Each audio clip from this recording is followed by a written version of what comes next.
So for example, with the heating and ventilation, you make your design decisions and then you choose materials and a construction system that's appropriate to those choices. So you know your type of insulation, your type of structure you want to create, all of those things are interlinked.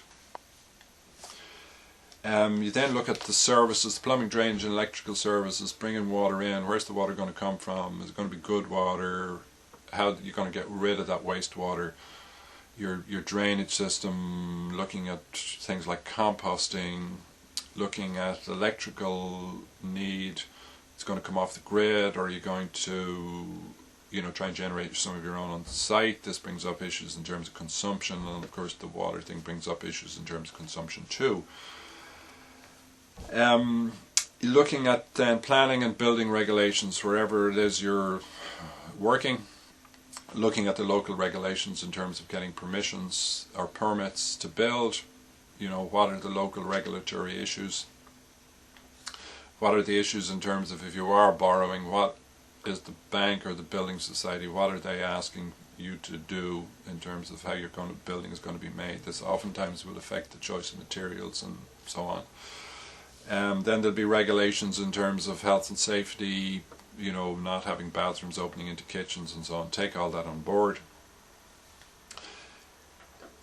And then looking at sites. So essentially you'll be putting together a design for your building and then going out looking for a site that's appropriate to that. So this again is similar to the traditional. This is why traditional buildings look so well in the countryside, because people knew what they were going to create and then they found a spot appropriate to it. So this is essentially the same as that.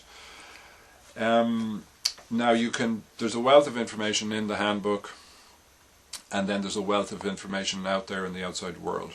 You can bring a lot of this information from outside in and just attach it onto the existing course structure. So for example, information on different materials, information on heating, information on construction systems can all be brought in and just slotted into the appropriate place within the design program. So the design program is the essential thing here, and there's lots of information on all aspects of the design process, but if you want to bring in information from the outside, the course structure will facilitate that as well.